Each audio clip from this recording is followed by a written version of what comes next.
Starts the same way. A long road, a tired body, a dashboard clock glowing in the dark. Then, off to the side of the highway, a little island of light. Neon in the window, chrome along the roofline, a sign that simply says coffee or meals are open. And for an It American always worker, starts that sign a could mean look to the something bigger island than of food. light. It can mean warmth, Then, a clean booth, off a to the chance to sit side down, mood that a says place where your coffee. hands could stop shaking from the day. Because roadside diners were not built for romance. They were built for hunger, hurry, and hard work. And what many people forget is how many of those old diner meals have slipped away. Not because they were bad, but because the world sped up, menus changed, and some dishes quietly vanished with the people who love them most. Tonight, we're stepping back into that glow. 25 forgotten roadside diner meals that kept American workers going. The kind of meals you could order with a few dollars in your pocket and a long shift behind you. The kind of meals that showed up fast, filled the plate, and made you feel human again. Roadside diners have been part of American life for more than a century, but they became especially important as highways grew, factories ran around the clock, and more people lived by the punch of time clock. Diners were often small, efficient, and built to serve a lot of food quickly. They became meeting points for truckers, salesmen, nurses, construction crews, and night shift workers who needed a hot meal when most kitchens were asleep. In hard times, diners mattered even more. When money was tight, a diner offered predictable prices and filling portions. When the day was stressful, it offered familiarity. A mug of coffee that never seemed to run empty. A grill that never cooled off. A cook who could make something out of whatever was on hand. And now, let's open that diner door and follow the smells, one plate at a time. The first thing many workers looked for was a promise in 2 words. The Blue Plate Special was not one single meal. It was the daily deal. A meat, a starch, a vegetable, and sometimes bread, served fast and priced for working people. One day it might be roast beef. Another day it might be meatloaf. Another day it might be a pork chop. People ate it because it was affordable and filling, and you did not have to think too hard to order. It mattered because it gave the day structure.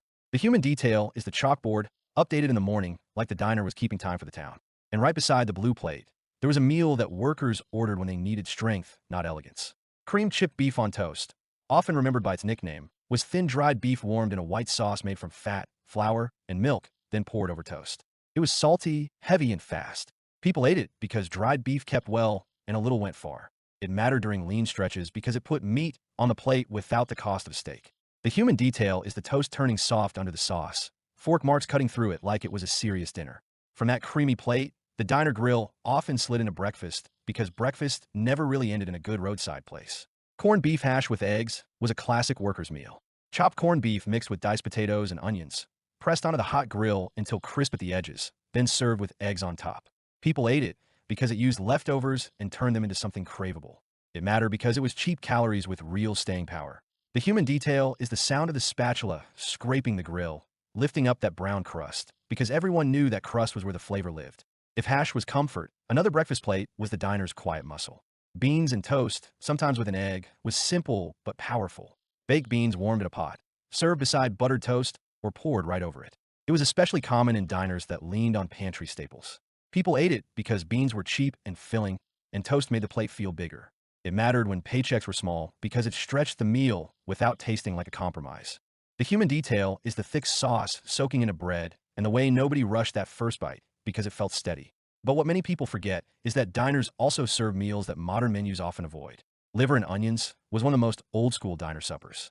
Liver pan-fried on the flat top, served with onions cooked down until sweet, often with mashed potatoes and gravy. People ate it because liver was affordable and nutrient-dense, and it was a way to serve real meat on a budget. It mattered in hard times because it delivered protein when other cuts were too expensive.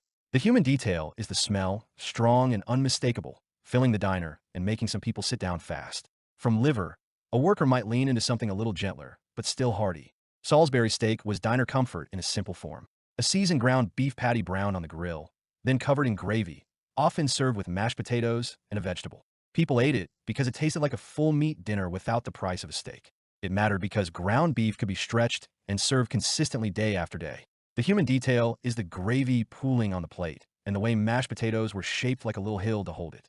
And if Salisbury steak was the budget steak, there was another plate that felt like a working man's reward. Chicken fried steak with gravy was crisp, peppery, and filling.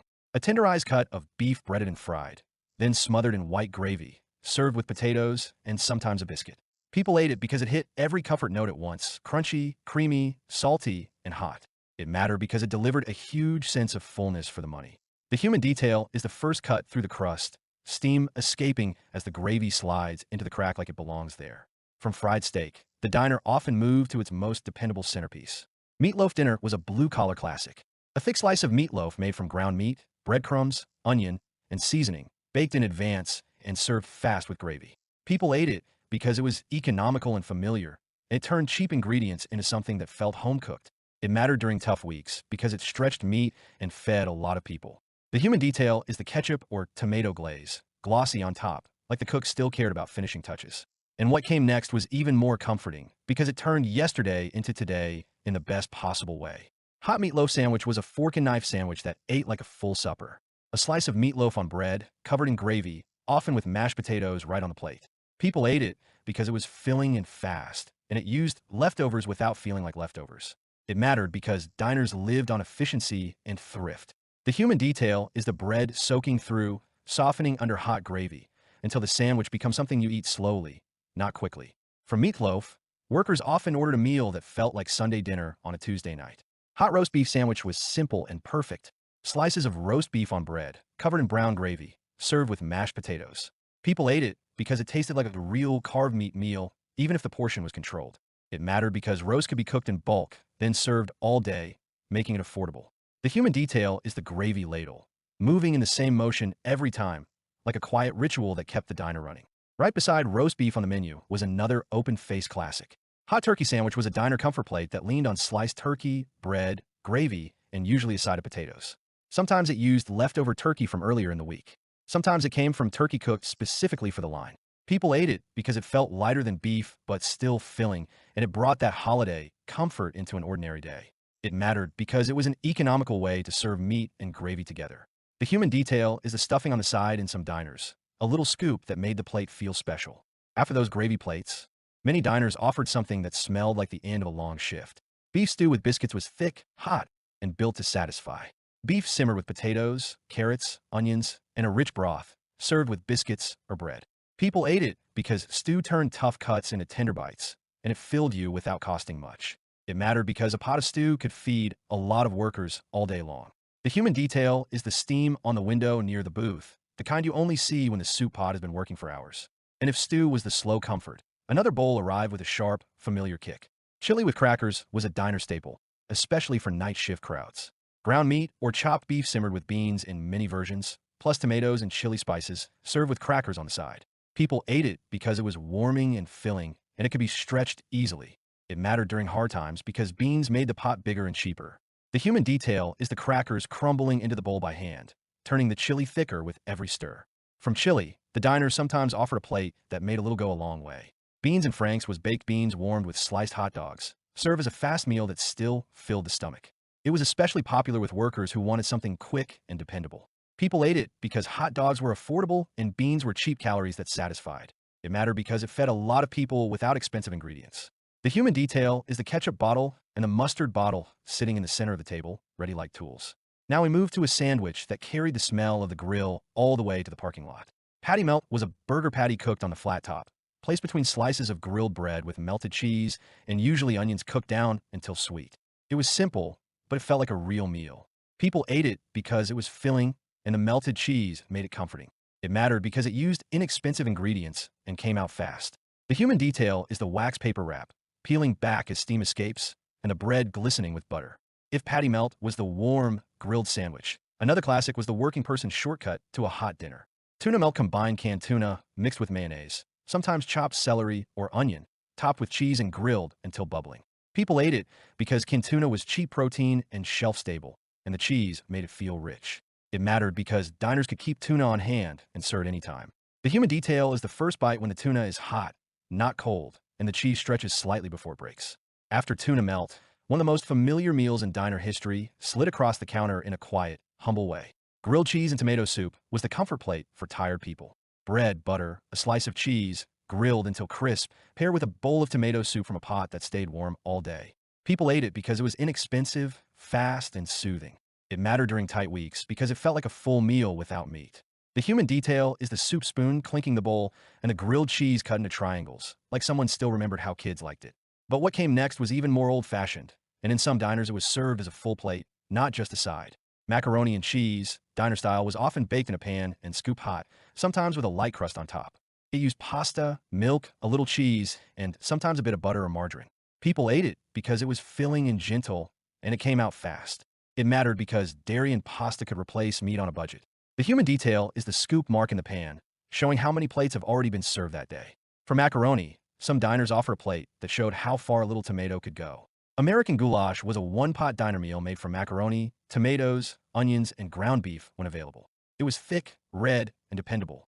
People ate it because it was cheap, easy to portion, and it filled you fast.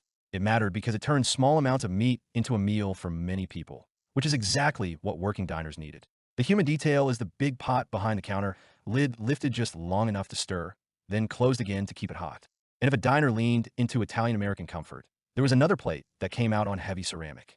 Spaghetti and meatballs, in a diner version, was simple pasta with tomato sauce and a few meatballs, sometimes more bread than meat on the side. People ate it because pasta was cheap and satisfying, and it felt like a full dinner even when the meat portion was small. It mattered because it gave variety on a menu built around the grill. The human detail is the red sauce smudged on the rim of the plate, like proof it was served fast and hot. Now we return to the grill, where breakfast and dinner often blended together for workers who did not live on a 9-to-5 schedule. The Western omelet, sometimes called a Denver omelet, was eggs folded around ham, onions, and peppers, served with home fries and toast. People ate it because eggs were affordable protein and omelets could use small scraps of meat and vegetables. It mattered because it was a complete meal at any hour, especially for night shift workers. The human detail is the home fries, brown in spots, served in a loose pile that looks imperfect but tastes right. And for workers who wanted the biggest plate for the least money, there was a breakfast that could carry you through anything.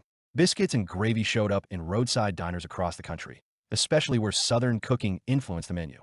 Biscuits made from flour and fat, smothered in gravy made from drippings, flour, milk, and black pepper, sometimes with a little sausage. People ate it because it was cheap, heavy, and comforting. It mattered because it delivered calories that lasted for hours. The human detail is the pepper shaker used without hesitation, because in a diner, everybody seasoned to their own memory. From biscuits and gravy, the late-night crowd sometimes ordered something that looked almost too simple to be sold, but it kept workers alive. Fried bologna sandwich was a working person's classic. Bologna fried on the grill until the edges curled, served on bread with mustard, sometimes with onions. People ate it because bologna was affordable and the grill made it taste better than it had any right to. It mattered because it offered meat flavor without meat prices. The human detail is that curled bologna cup on the grill, catching grease, while the cook flips it without looking. And when bologna was too much, another sandwich offered a cleaner, colder comfort. Ham salad sandwich was chopped ham mixed with mayonnaise and relish or pickles, spread on bread, often served with chips or a pickle spear. In some diners, it was a way to use leftover ham from the day's hot plates. People ate it because it was quick, cheap, and satisfying. It mattered because it turned leftovers into profit and food into continuity. The human detail is the pickle spear on the side, cold and crunchy, like a small bright break from the heavy meals. From ham salad, workers sometimes leaned into a bowl that felt almost like medicine. Chicken noodle soup, diner style, used broth, noodles, bits of chicken, and simple vegetables. It was not fancy, but it was reliable.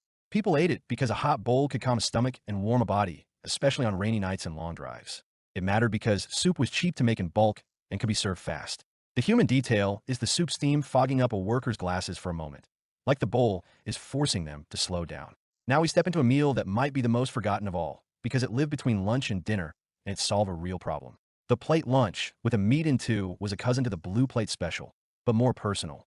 A pork chop with canned green beans and mashed potatoes. A piece of fried chicken with slaw. A hamburger patty with creamed corn. People ate it because it was predictable fuel and the portions were honest. It mattered because workers needed steady meals that did not surprise the wallet. The human detail is the small dish of applesauce or a dinner roll on the side, like the kitchen was trying to round out your day. And one of the most surprising meals was the one that turned a cheap cut into a dinner that felt generous. Ham steak with pineapple, or sometimes just ham steak with a simple glaze, was a diner favorite in many places. A thick slice of ham seared on the grill, served with potatoes and a vegetable. The pineapple ring was not always there, but when it made the plate feel festive. People ate it because ham was often cheaper than beef, and it was flavorful and filling. It mattered because one slice could satisfy without wasting. The human detail is the brown edge of the ham, slightly crisp, the part people cut off first. Now we reach the meal that a lot of workers treated as the final comfort of the night, even if it was not technically dinner. Coffee and pie was a roadside diner tradition. A slice of pie, maybe apple, maybe chocolate, maybe lemon meringue, paired with a mug of coffee that kept coming. People ate it because sometimes you did not need a full plate. You needed warmth and a place to sit. It mattered because diners were as much about rest as they were about food. The human detail is the pie case at the counter, glass, slightly fogged, slices lined up like small promises, waiting under light. By the time you look back on these meals, you realize they were never just items on a menu. They were tools for survival. Affordable calories for people who built roads, drove trucks, worked factories, cleaned hospitals, stocked shelves, and kept the country running while most of the world slept. A diner meal was hot, fast, and familiar. And that familiarity mattered more than people admit. Because work can wear a person down in quiet ways. Long hours, small pay, bad weather, a car that keeps breaking, a body that aches. In those moments, a booth and a plate of food could feel like shelter. And what many people forget is that diners also held communities together. They were places where a worker could be seen without having to explain themselves. Places where the coffee was steady, the grill was hot, and the world felt manageable for the length of a meal. So if some of these roadside diner meals sound plain, that is the point. Plain food, done well, fed a nation of workers. It gave them energy, it gave them comfort, it gave them place to stop, and maybe that is why the memory still lingers. The clink of a spoon in a mug, the smell of onions on the grill, the glow of neon on a rainy windshield, the simple relief of a hot plate that says, without words, you made it through another day. In the last third of the 19th century, an intensive process of forming nationwide American workers' organizations was underway. In 1869, the Order of the Knights of Labor, OKL, emerged in Philadelphia. At first, it was a secret union of tailors, but it soon began to admit workers employed in other industries as well. In 1878, the OKL became a legal organization, which contributed to its popularity. By 1886, when the OKL's activities reached their height,